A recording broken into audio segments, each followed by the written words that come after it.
해가 닳도록 달이 닳도록 영원 무궁하도록 그들이 왕을 두려워하게 해 주십시오. 왕이 백성에게 풀밭에 내리는 비처럼 땅에 떨어지는 단비처럼 되게 해 주십시오. 그가 다스리는 동안 정의가 꽃을 피우게 해 주시고 저 달이 다 닳도록 평화가 넘치게 해 주십시오. 아멘.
교동문 33번 시편 72편의 말씀입니다. 하나님이여 주의 판단력을 왕에게 주시고 주의 공의를 왕의 아들에게 주소서.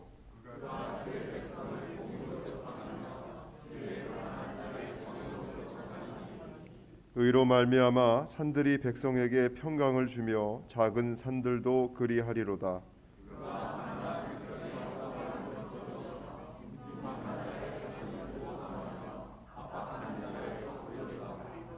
그들이 해가 있을 동안에도 주를 두려워하며 달이 있을 동안에도 대대로 그리하리로다.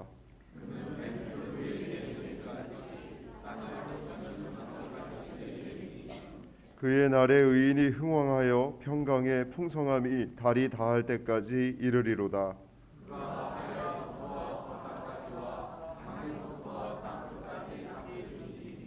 모든 왕이 그의 앞에 부복하며 모든 민족이 다 그를 섬기리로다. 아멘. 하나님은 통회하는 마음으로 나오는 사람들을 물리치지 않으십니다. 이제 우리들의 죄를 뉘우치고 고백합시다.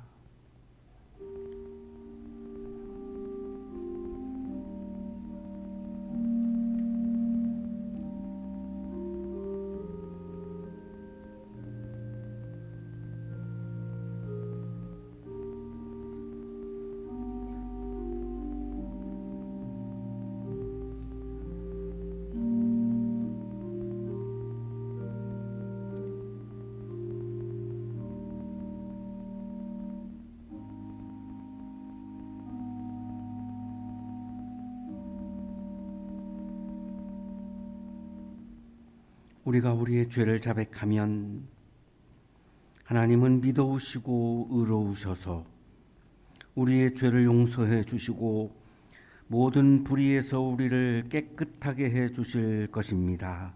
아멘.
태초부터 지금까지 그리고 앞으로도 영원히 계시면서 우리를 사랑해 주시고 우리에게 임재해 주시는 하나님 아버지 감사합니다. 오늘을 안식일로 태초부터 우리에게 허락하시고 지키게 하여 주심을 감사드립니다. 특히 이 아름다운 학문과 사랑이 가득 피어나는 한양동산에 교회를 허락하시고 우리들을 이 자리에 모여 하나님께 찬양과 감사와 영광, 돌림과 기도를 드릴 수 있게 하여 주심을 감사드립니다. 이제 올해도 저물어 가고 있습니다. 올 한 해 동안 우리들이 기쁨과 감사로 지낼 때도 많이 있었고 올해도 건강하게 하여 주시고 하나님을 경배할 수 있게 저희들을 지켜주시고 사랑해 주심을 감사드립니다. 또 때로는 저희들이 어리석음과 자만으로 하나님의 사랑을 외면하고 많은 죄를 저지르기도 하였습니다. 그러면서 항상 나약함으로 합리화를 하기도 했습니다. 이제 이런 죄를 진심으로 회개할 수 있는 용기와 신앙을 허락하여 주시고 우리들이 거듭날 수 있게 되기를 간절히 기도드립니다. 올 한 해 동안 한양동산에서 많은 젊은이들이 학문을 연마하고 사랑의 실천을 배우고 실천할 수 있게 하여 주심을 감사드립니다. 이 젊은이들이 학문과 함께 하나님을 영접하여 진정 하나님께 합당한 인간의 완성과 나라를 위한 그리고 이웃을 위한 그런 사람이 될 수 있게 하여 주시기를 간절히 기도드립니다. 오늘 저희들이 드리는 예배를 홀로 받으시고 하나님의 말씀과 사랑을 증거하시는 이찬진 목사님, 이 예배를 위하여 기도하고 묵묵히 준비하신 모든 분들을 축복해 주옵시고 이 자리에서 함께 찬송하고 예배드리는 모든 성도들, 이 자리에 없지만 하나님을 경배하고 찬양하는 모든 분들도 축복하여 주시기를 간절히 기도드립니다. 아울러 성가대에도 축복을 하여 주셔서 하나님에게 찬양으로 드리는 저희들의 간증을 받아 주옵시기를 간절히 기도드리면서 이 모든 말씀을 우리 주 예수 그리스도의 이름으로 기도드렸사옵나이다. 아멘.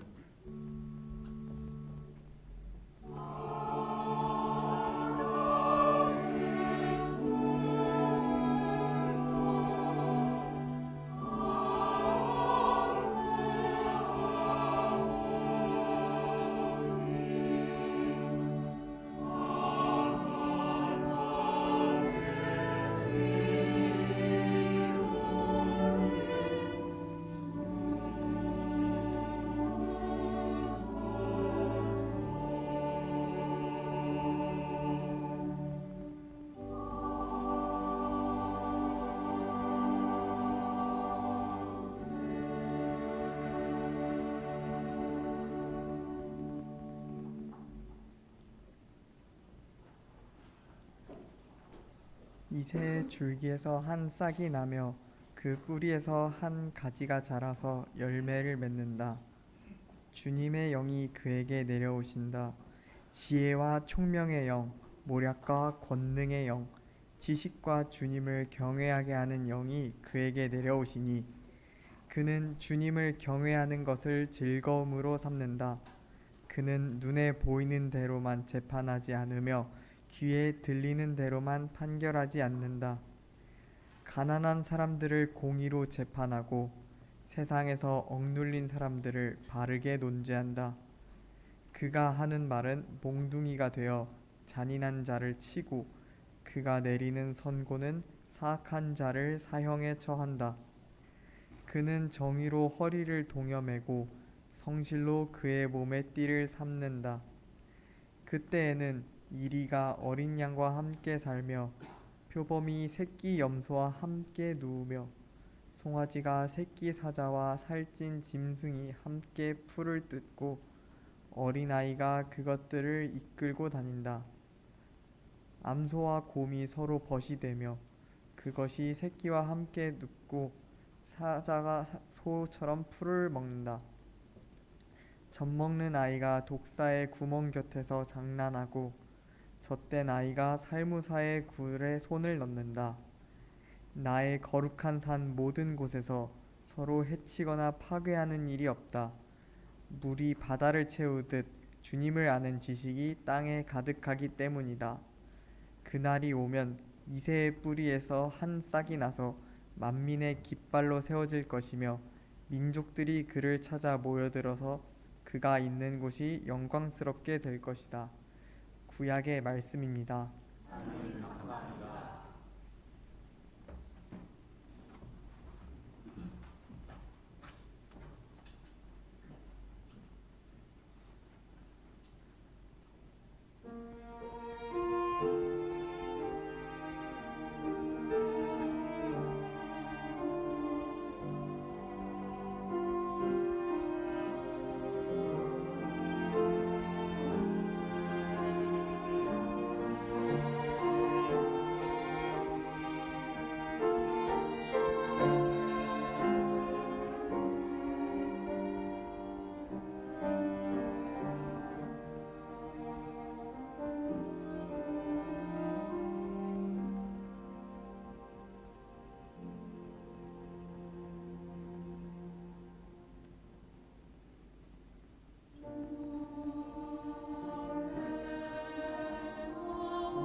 은혜로운 찬양해 주신 우리 성가대원들에게 다시 한번 감사의 박수 하겠습니다. 고맙습니다. 옆에 계시는 분과 사랑의 인사 나누시겠습니다. 사랑합니다. 보고 싶었습니다.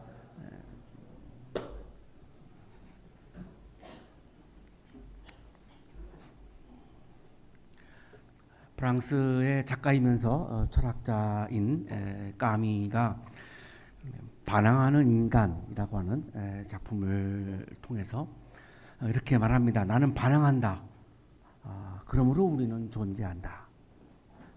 반항하지 아니하면 인간답게 존재할 수 없다. 이런 말을 합니다.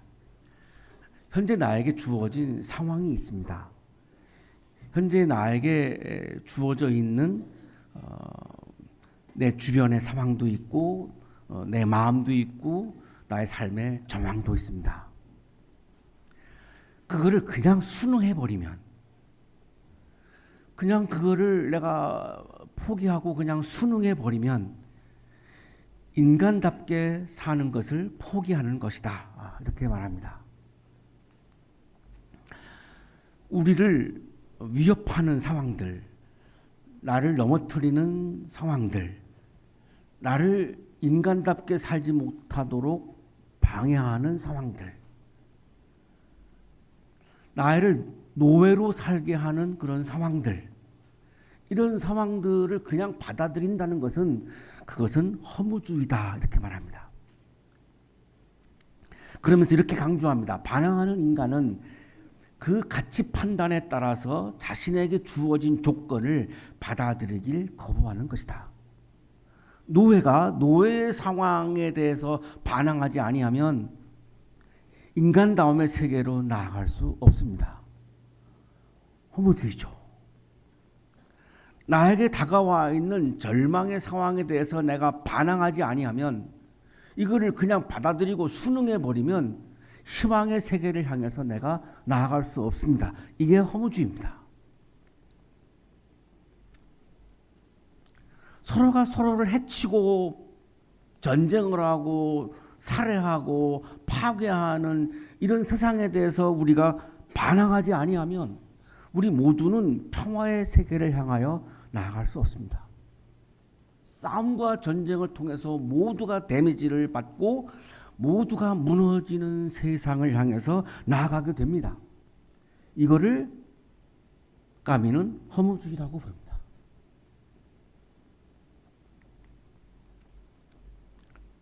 우리 청년들이 취업이 어려운 상황에 대해서 내가 반항하지 아니하면, 그냥 취업이 안 되는 것을 내가 그냥 받아들이면 그냥 허무주의인 거죠.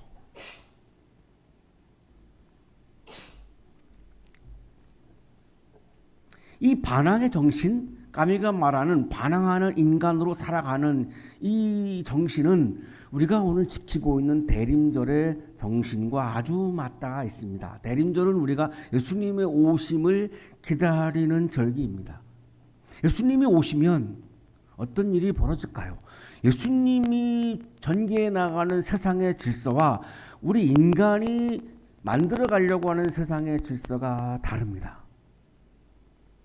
예수님의 오심을 기다린다라고 하는 말은 새로운 세계를 꿈꾸는 겁니다. 새로운 세계를 꿈꾼다라고 하는 것은 지금 우리를 힘들게 하는 이 세상에 대해서 반항하는 겁니다. 이 반항하는 마음이 바로 대림절에 예수님을 기다리는 마음입니다. 예수님을 기다린다라고 하는 이 대림절기의 우리들의 신앙은 그냥 무기력하게 무언가를 받아들이는 의미가 아닙니다. 아무리 어둠이 깊다 할지라도, 그 어둠의 끝까지 갔다 할지라도, 우리 사람의 힘으로는 아무것도 할 수 없는 그 어둠의 아주 밑바닥까지 갔다 할지라도 예수님이 오시기 때문에, 메시아이신 구원자이신 예수님이 오시기 때문에 거기에서도 포기하지 않고 순응하지 않고 그거에 대해서 반항하는 신앙의 반항이 바로 대림절의 신앙입니다.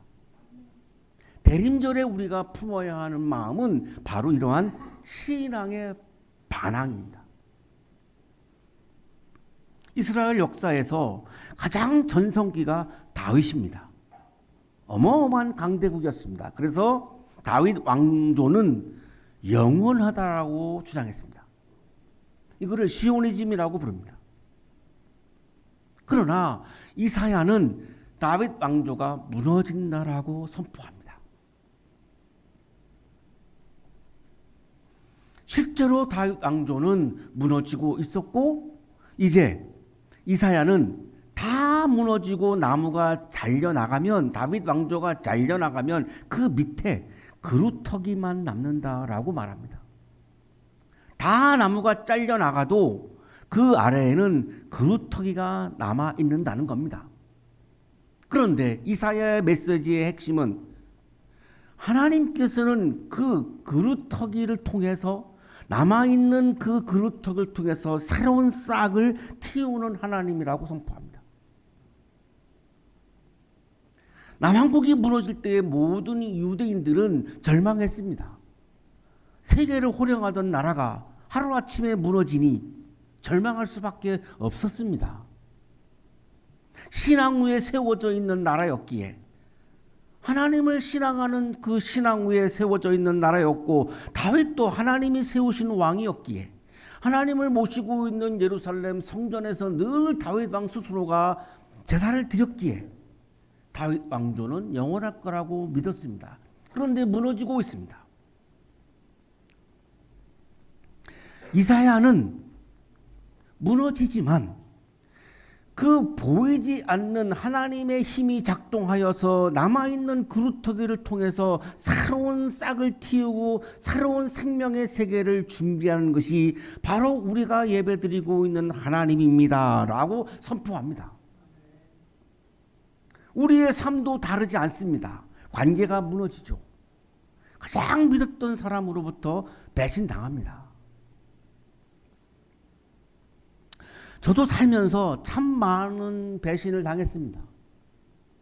구체적인 소개를 안 하겠습니다만, 그 저를 배신한 사람들은 제가 아주 아끼고 사랑했던 사람들입니다. 그래서 제 나름대로는 많은 은혜를 베풀어 준 사람들입니다. 그분들이 배신합니다. 우리가 큰 업적을 남기는 삶을 살지 못한다 할지라도 여러분에게 권면하고 싶은 것 하나가 있습니다. 배신하는 인생은 살지 마십시오. 아주 비인간적이고 인간다운 삶이 아니죠. 비인간적인 존재가 어떻게 신앙의 존재까지 갑니까? 비인간적인 존재는 신앙의 존재로 갈 수가 없습니다. 실패가 반복되죠. 어떻게 실패를 안 하고 삽니까? 실패를 연속하는 게 우리 인생이죠. 저도 수많은 실패를 겪으며 여기까지 지금 살고 있습니다. 미래가 보이지 않을 때도 있죠. 그냥 캄캄할 때가 있습니다. 어떻게 해볼 도리도 없고 해법도 없고 열쇠도 없고 뭔가를 예측할 수도 없고 그냥 눈앞이 캄캄할 때도 있습니다. 그때 우리는 묻죠. 정말 새로운 시작이 가능합니까? 잘려나간 자리에서도 생명이 다시 솟을 수 있습니까? 끝난 거 아닙니까? 여기가 마지막이 아닙니까?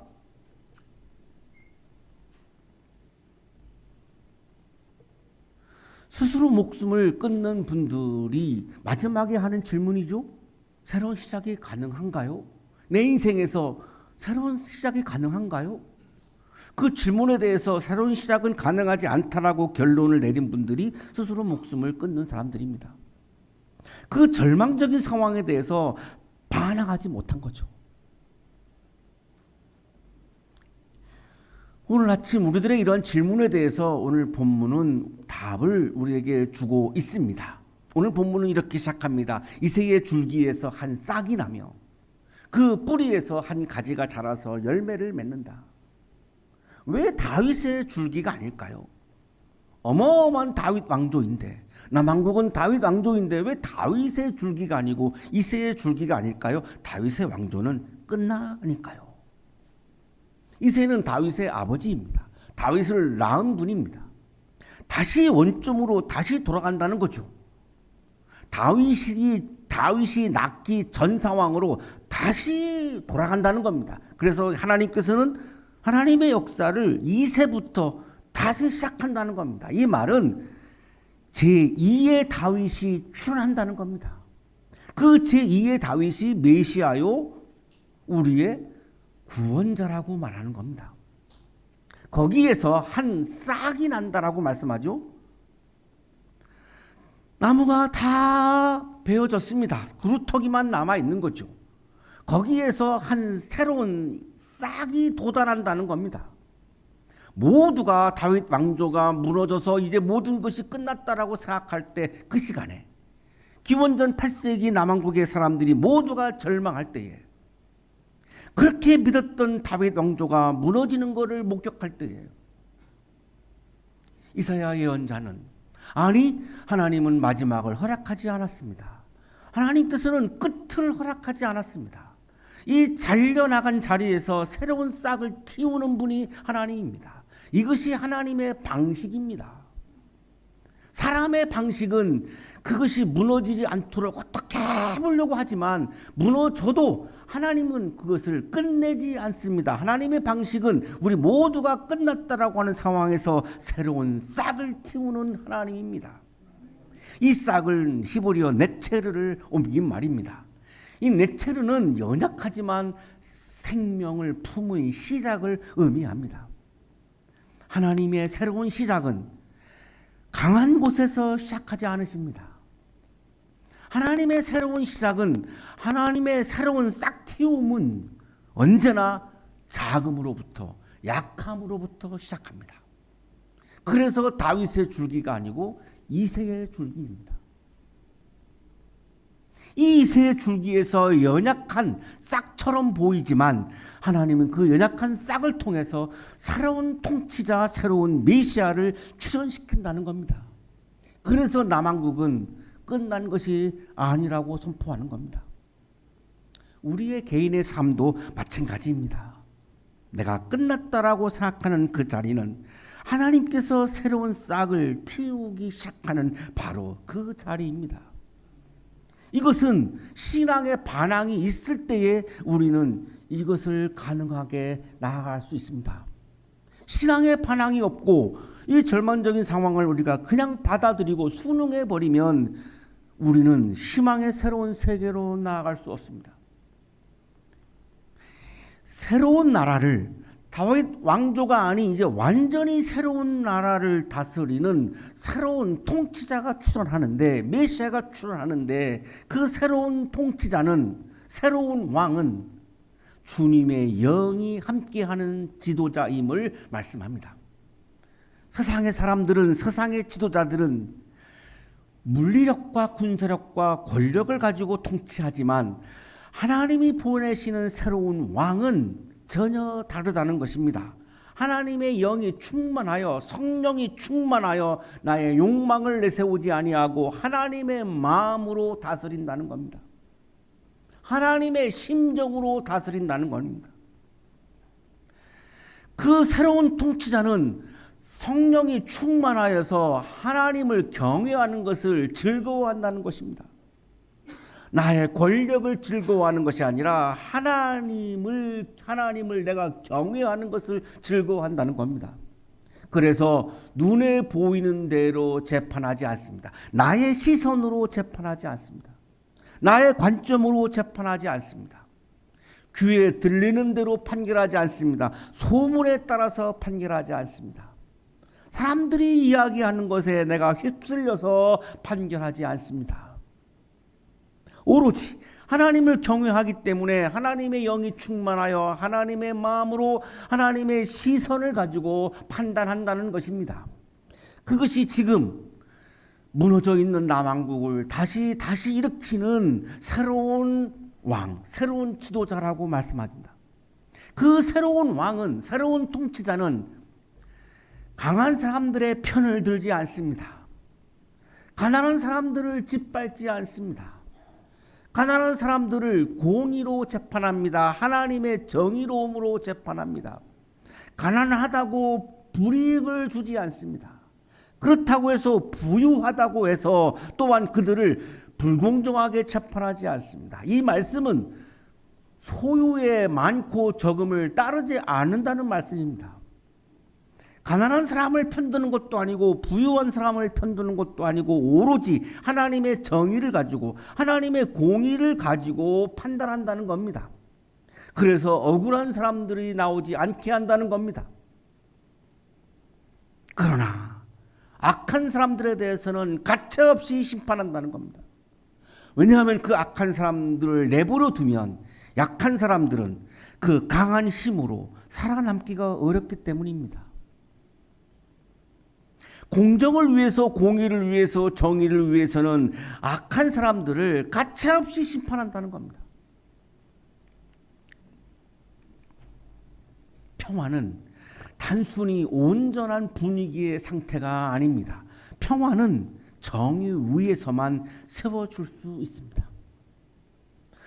정의가 무너지면 질서가 깨집니다. 질서가 깨지면 소란해집니다. 질서가 깨지면 싸움이 극렬해집니다. 우리가 살고 있는 이 시대는 싸움이 너무 극렬한 시대를 우리가 살고 있습니다. 왜 그럴까요? 정의 위에서 평화가 세워지기 때문입니다. 정의가 통치하지 아니하면 싸움이 극렬해질 수밖에 없습니다. 평화는 정의 위에서만 세워줄 수 있는 것이기 때문에 그렇습니다. 그래서 새로운 통치자는 정의로 허리를 동여매고 성실로 그의 몸에 띠를 삼습니다. 정의로움으로 백성을 다스리고 성실하게 일함으로 백성들을 위해서 성실하게 헌신함으로 존경을 받습니다. 모범을 보입니다. 이제 드디어 이사야 예언자는 남한국 사람들에게 새롭게 이제 하나님이 이루어가는 새로운 나라의 모습을 보여주기 시작합니다. 새로운 나라는 이리가 어린 양과 함께 살고 표범이 새끼 염소와 함께 눕고 송아지와 새끼 사자와 살진 짐승이 함께 풀을 뜯습니다. 그리고 어린아이가 이 동물들을 인도합니다. 연약한 어린아이가 이 무서운 동물들을 인도하는 나라입니다. 강자와 약자가 서로를 해치지 않고 서로를 배제하지 않고 서로를 혐오하지 않고 서로를 공격하지 않고 강자와 약자가 함께 공존하는 나라가 새로운 나라의 모습이라고 선포합니다. 평화는 나약함이 아닙니다. 우리가 지금 보고 있는 대로 완전히 새로운 질서입니다. 우리가 지금 살고 있는 세상은 약육강식의 세상입니다. 능력주의가 무엇을 말합니까? 능력이 뛰어난 사람들은 살아남는 거고 능력이 없는 사람들은 능력주의니까 다 죽어야 합니다. 먹을 수도 없습니다. 능력주의가 대단히 정의로운 것 같지만 능력주의는 정의로움이 아닙니다. 마이클 샌달은 이거를 이야기했습니다. 능력주의는 함정이 있다고. 강자가 약자를 배려하지 아니하면 약자는 살 수가 없습니다. 약자가 강자를 공격해대면 강자도 평화롭게 살 수 없습니다. 모두가 평화롭게 행복하게 살 수 없습니다. 따라서 우리가 행복하게 살아가는 길은 강자와 약자가 같이 공존하는 세상입니다. 이것이 하나님께서 새롭게 주시는 새로운 질서입니다.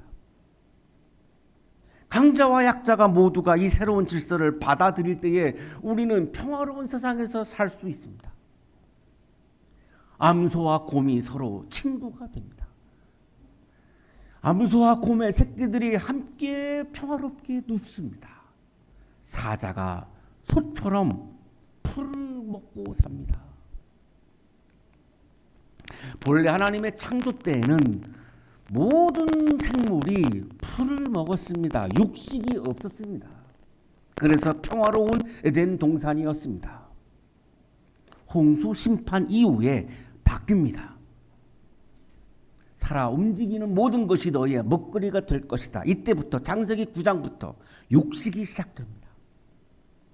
여기서 먹이 사슬이 시작되는 겁니다. 홍수 심판으로 이루어진 사건입니다. 그래서 약육강식이 세상이 이루어진 겁니다. 그런데 새로운 나라가 도래하면, 새로운 왕과 새로운 메시아에서 새로운 나라가 도래하면 이 본래의 창조 질서가 다시 회복되어서 사자도 약한 동물을 먹는 것이 아니라 풀을 먹는다는 것입니다. 이것이 하나님이 새로운 질서로 주시는 평화로운 세상입니다. 젖 먹는 아이가 독사 구멍 곁에서 장난치고 놉니다. 젖된 아이가 살무사의 굴에 손을 넣으며 장난칩니다. 새로운 시대가 도래하면 전쟁을 안 하는 정도가 아니라 본래 창조의 평화를 회복하게 된다는 것입니다. 태초의 에덴의 평화가 회복되는 기적이 일어난다는 것입니다. 거기에서는 천적이 없습니다. 원수가 없습니다. 해침이 없습니다. 원수가 친구가 됩니다. 이것이 새로운 질서입니다. 이것이 가능해지기 위해서는 강자가 자신의 힘을 기꺼이 내려놓아야 가능합니다. 사자가 풀을 먹으려면 불편합니다. 그동안 평생 사냥을 해서 먹는 삶을 살아왔는데 갑자기 풀을 먹으려면 굉장히 불편합니다. 그런데 이 강자가 약한 동물을 잡아먹는 그 자신의 힘을 기꺼이 내려놓아야 이 질서가 가능해집니다. 그래야 약자가 강자를 두려워하지 않는 세상이 이루어집니다. 강자는 약자를 돌보아주고 약자는 강자를 두려워하지 않는 세상, 그 평화의 세상이, 평화의 질서가 이사야가 바라보았던 새로운 나라, 하나님의 나라입니다. 그 새로운 나라가 오면, 그날이 오면 주님을 아는 지식이 땅에 가득해지게 됩니다. 주님을 아는 지식이 가득해진다라고 하는 말은 하나님과 인간이 이제 하나가 되는 세상이 펼쳐진다는 겁니다. 하나님에게 반역했던, 하나님께 반기를 들었던 인간이 이제 하나님께 복종하고 순응하고 하나님의 질서에 따르고 하나님과 하나가 되는 세상이 펼쳐진다는 것입니다. 그날이 오면, 새로운 나라가 도래하면, 새로운 통치자가 도래하여 새로운 나라가 이루어지면 만민의 깃발, 모든 사람들이 그 깃발 아래에 모여서 새로운 세상을 함께 이루어 간다는 것입니다. 거기에는 절망이 없습니다. 온 세상의 절망을 넘어서는 깃발이라는 것입니다. 남아프리카 공화국 주교였던 데스몬드 투투는 어린 시절에 인종차별이 아주 심한 남아프리카 공화국에서 자라났습니다. 한 백인 사제가 어린 자기 앞에서 모자를 벗고 깍듯하게 인사를 했습니다. 어린 투투에게는 충격이었습니다. 그 사제는 백인이고 자기는 인종차별을 받던 흑인입니다. 자기는 어린이고 그분은 어른입니다. 그분은 사제이고 자신은 그냥 평신도였습니다. 어떻게 이런 일이? 어떻게 이런 일이? 그런데 이런 일도 가능하구나. 그날 이후 어린 투투의 마음속에는 인종차별이 없어지는, 바로 자기가 경험했던 바로 이 순간의 모습이 온 나라에 확산되어져 갈 것을 믿기 시작합니다. 그 가능성을 확신하기 시작합니다. 그래서 투투의 마음속에는 용서와 화해와 평화의 심정을 품고 살아가기 시작합니다. 결국 투투는 절망을 향해 반항하는 희망의 사람으로 성장을 했고 전 세계인들의 화해와 용서와 평화의 상징이 되었습니다. 나무가 잘려나간 자리에서도 하나님께서는 그 그루터기에서도 새로운 싹을 틔우시는 분입니다. 그런데 그 사건은 엄청난 것으로 시작하는 것이 아니라 백인 사제가 어린 흑인 아이에게 모자를 벗고 인사했던 이런 작은 친절 하나로부터 이런 새로운 세계가 시작됩니다. 새로운 세계의 씨앗은 이런 작은 사건으로부터 시작하는 것입니다. 신학자 몰트만은 이렇게 희망의 신학에서 말합니다. 희망은 이 신앙으로 하여금 그리스도의 위대한 미래를 향해 자신을 열게 한다. 희망이란 이 신앙으로 하여금 그리스도의 위대한 미래를 향해 자신을 열게 한다. 희망은 반항의 신앙을 가지고 절망의 상황에서 반항하며 그리스도의 위대한 미래를 향해서 내 마음과 가슴과 내 온 존재를 여는 사건이라고 말합니다. 희망은 단순한 낙관이 아닙니다. 핑크빛 낙관이 아닙니다. 하나님께서 준비하시는 미래를 현재로 불러오는 신앙의 반항이요 신앙의 능력입니다. 대림절은 잘려나간 자리에 새싹이 돋아나듯 우리의 절망 한복판에서 하나님의 미래가 새롭게 시작되는 시간이 대림절기입니다. 지금도 하나님께서는 우리의 삶 여기저기에서 보이지 않는 방식으로 내가 깨닫지 못하고 있지만, 내가 바라보고 있지 못하지만 하나님은 보이지 않는 세계에서 이미 평화의 새로운 싹을 틔우고 계십니다.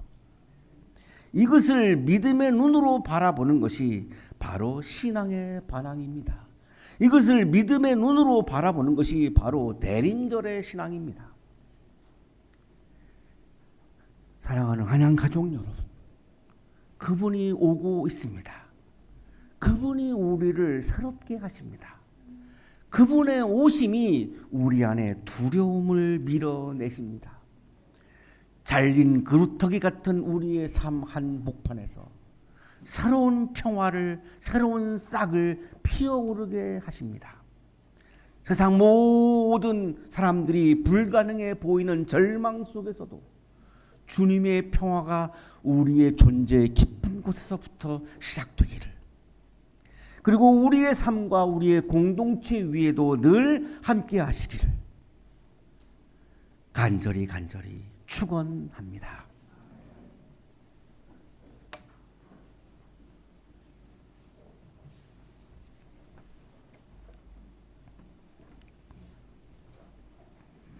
자비로우신 하나님, 잘려나간 것 같은 삶의 자리에서도 주님께서는 새로운 생명을 준비하시고 희망의 싹을 틔우시는 분이심을 믿습니다.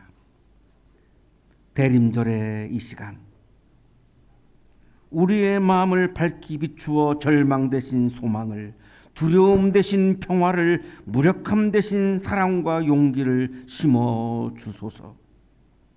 오시는 주님을 기다리며 새로운 시대를 여는 믿음의 사람으로 살게 하옵소서. 예수 그리스도의 이름으로 기도하옵나이다. 아멘.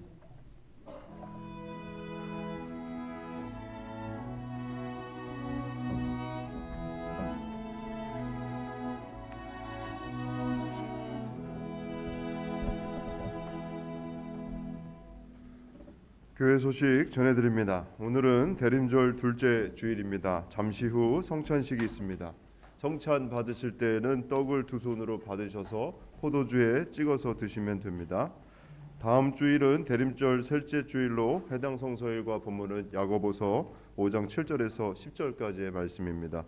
이 본문 가지고 담임 목사님께서 주님의 오심을 기다리는 인내라는 제목으로 설교해 주시겠습니다. 주중에 본문 묵상하시고 예배에 참여해 주시기 바랍니다. 모임 안내입니다. 오늘 거룩한 독서 모임은 점심 식사 후 12시 40분부터 세미나실에서 진행하고 청년교회 모임은 예배 후에 친교실에서 모이도록 하겠습니다. 지난 12월 1일 월요일부터 3일 수요일까지 이곳 다솜채플에서 개최한 제8회 목회자 영성 세미나가 교우 여러분들의 기도와 협력으로 성공리에 마칠 수 있었습니다.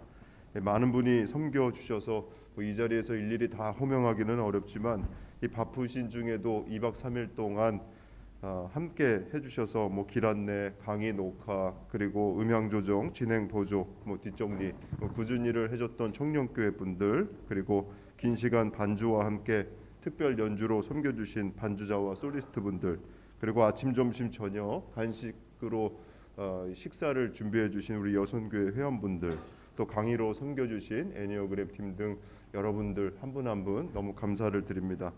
이 세미나 중에는 몰랐는데 많은 분들이 돌아가시고 나서 저한테 연락 주셨습니다. 최고의 세미나였다고, 너무 감사하다고 연락 주셨습니다. 함께 해주신 우리 교우 여러분들 기도해 주시고 섬겨 주셔서 다시 한번 감사를 드립니다. 교우 소식입니다.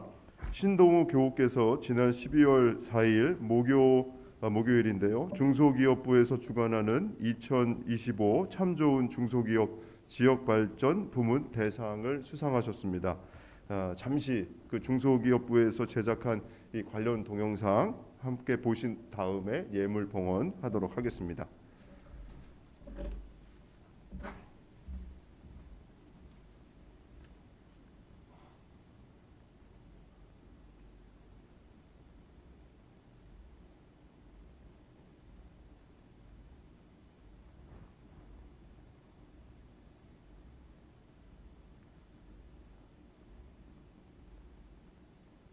지역에서 복되게 살 수 있는 그런 기업이 있음으로써 최소한 이 도시에 있는 청년들에게는 희망이 될 수 있게끔 하는 게 제가 사업을 하는 목표고 인생의 목표입니다.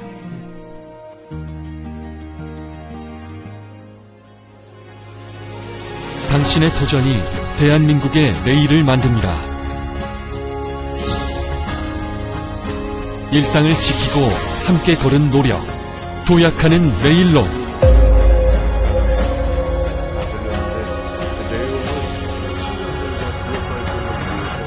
헌신하는 기업 나노의 경영 비전을 소개하는 내용으로서 대상을 수상했다는 그런 소감이었는데요. 제가 대신 그 내용 전해드리도록 하겠습니다. 자, 이 시간 예물 봉헌하도록 하겠습니다.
거룩하신 주님, 우리들에게 예수 그리스도를 보내주시는 은총에 감사드립니다. 주님의 오심을 통해 새로운 질서가 세워지고 새로운 나라에서 평화의 삶을 살게 해주셔서 감사합니다. 감사의 마음을 찬양과 예물에 담아 올려드리오니 기쁘게 받아주시고 예물과 찬양을 드리는 손길 위에 크신 은혜를 부어 주옵소서. 예수 그리스도의 이름으로 기도하옵나이다. 아멘.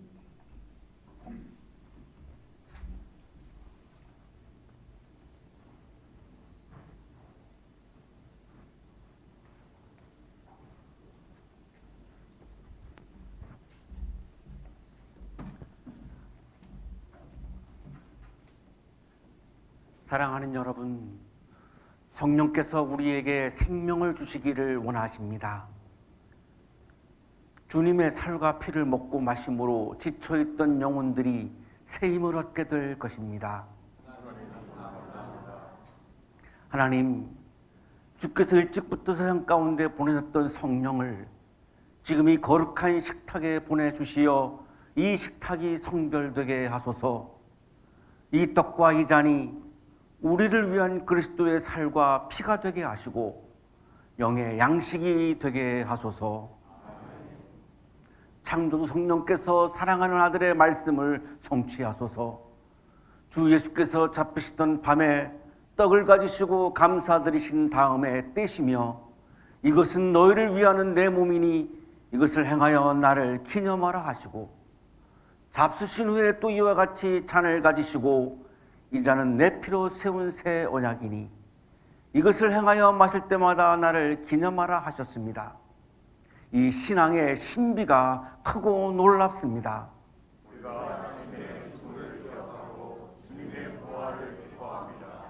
주님의 평화가 여러분과 함께.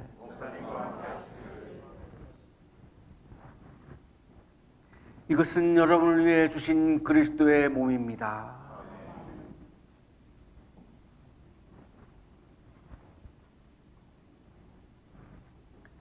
이것은 여러분을 위해 흘리신 그리스도의 피입니다.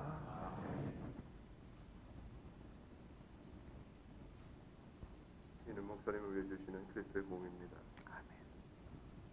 그리스도의 피입니다.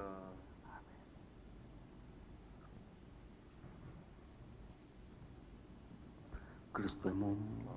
그리스도의 피.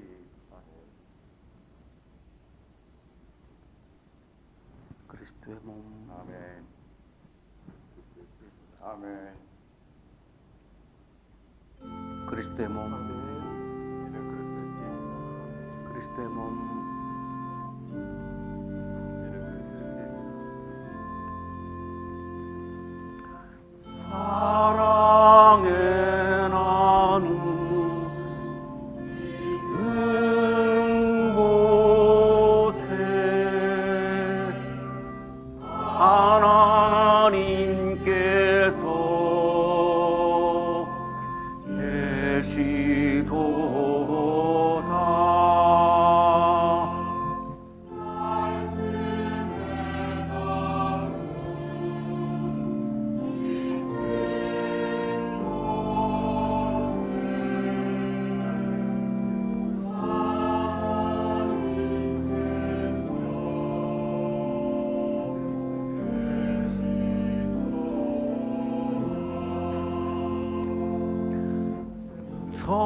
성찬의 나눔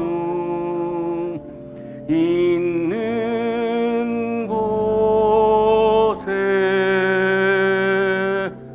하나님께서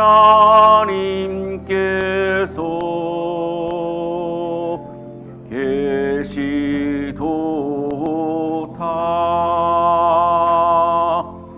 사랑의 나눔 있는 곳에 하나님께서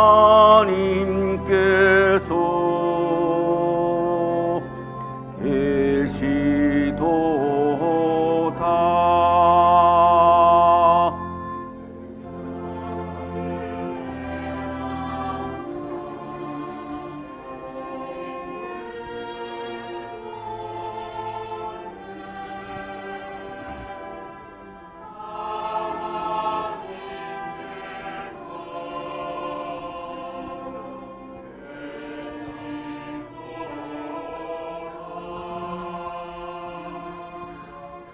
성찬의 나눔 있는 곳에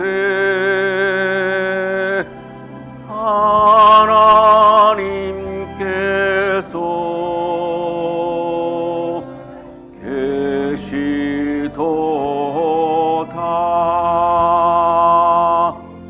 사랑의 나눔 있는 곳에 하나님께서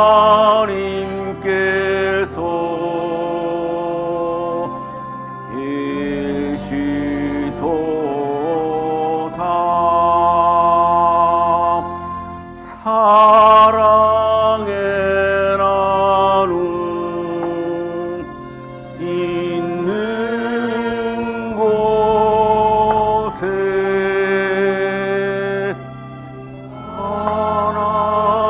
하나님께서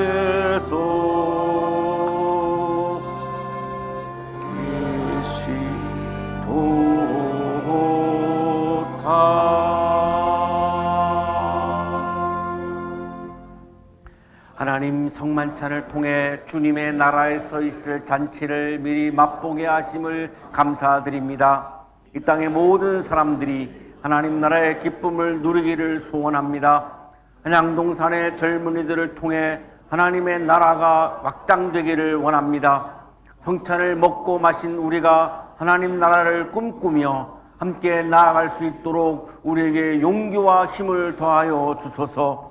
우리를 사랑하셔서 우리를 구원하시려고 이 땅에 오시는 예수 그리스도의 이름으로 기도드립니다. 아멘.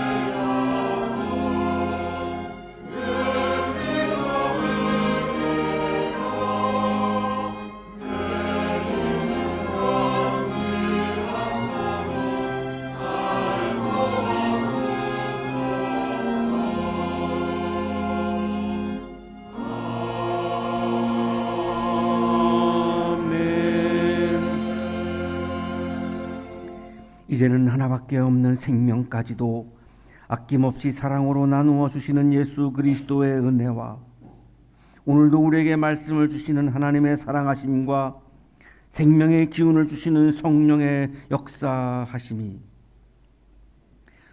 우리를 향해 찾아오시는 예수님을 바라보며 우리를 위하여 새롭게 이어가시는 하나님의 나라를, 주님의 나라를 바라보며 세상을 향하여 힘차게 나아가는 우리 모든 한양 가족들의 삶 속에 지금부터 영원토록 함께 하시기를 간절히 축원하옵나이다. 아멘.